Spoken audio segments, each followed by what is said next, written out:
Seto jaanituli 2017 peakorraldaja Andri Võsokovskiga ajame juttu siin VIP-tsoonis lava taga.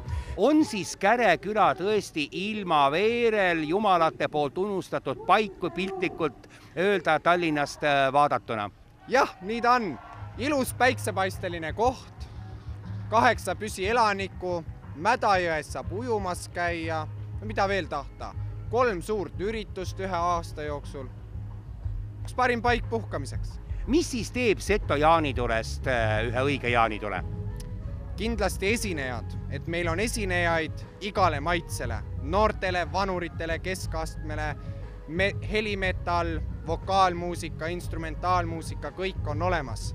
Loomulikult ka see, et me kohapeal pakume nii Seto jooki, Seto toitu kui ka Seto meeneid.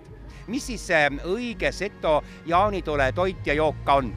No ütleme, kangema kraami puhul või vaadates kõigepealt seda kangemat kraami Seto Hansa, 78-80 kraadi kange Hansa, siis Tammekoore oma või siis Nisu oma. Toidu osas kindlasti pliinid, peale kõvat suurt pidu kindlasti ka läheb juurde suuliim, mis on siis selline hea pohmellirohi, Seto paks puder ja kõik veel, mis sinna juurde kuulub, aga lahjast joogist kindlasti koduõlu, Seto koduõlu. Oli see endale ka üllatav, et Buranovski ja Babuški läks rahva sekka ja hakkas seal natukene temputama? Jaa, ma läksin korraks jalga puhkama peakorraldajate staapi ja 5 minutit istusin seal ja järsku tulin lava ette ja vaatasin, et issand, aga kus Buranovski ja Babuškid on, et miks teid lava peal ole, et ainult üks esineja lava peal. Järsku vaatan enda alla, oi jumal, tädikesed jooksevad rahva seas, rahvas möllab nendega koos. Vot see on tõeline artist. Nagu vene keeles öeldakse, artist narodno, et ei ole nad mingisugune kepp ja valitool löövad tantsu nii kui noored jumalad. Just nii see on ja seda kõike nägid tänased festivali külastajad oma silmaga.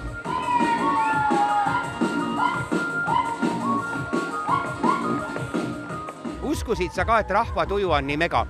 Oi ei, täna hommikul vaadates ilma, et me saime 2 korda tugeva vihmasaju, siis tegelikult oli ikkagi südamevalu päris suur. Aga nii, kui Buranovski ja Babuškid lavale jõudsid, särab Käre festivali alal päike ja tuju on väga üles krutitud.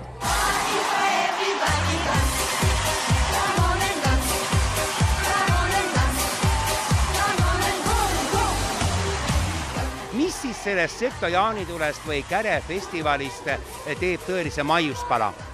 Ma arvan, et tänavu teevad sellest suure maiuspala meie 2 või ütleme 3 suurt peaesinejat. Üks on hetkel laval, Buranovski ja Babuškid, täna õhtul enne südaööd 15 minutit tuleb lavale Aleksander Rõbak ja tegelikult nii-öelda noortele, seal 12 kuni 26 on mõeldud ikkagi see Alex Matson, et need on need 3, mis teevad sellest selle erilise festivali. Miks Seto jaanituli toimub tegelikult 8. juulil, kui õige jaanituli Eestis oli 23. juuni? See on väga hea küsimus, et 23. juunil toimub nii-öelda õige usulistel see jaanituli ja vana vene usulistel, siis on see jaanituli selle vana kalendri järgi 7. kuni selle 9. juulini, just see 8. juuli see põhipäev. Ja tõepoolest siis sellel perioodil süttivad jaanilõkked üle terve Setomaa? Just nii see on traditsiooniks, suured Seto kirmased, lõkke süütamised, see on traditsiooniks siin maal, jah.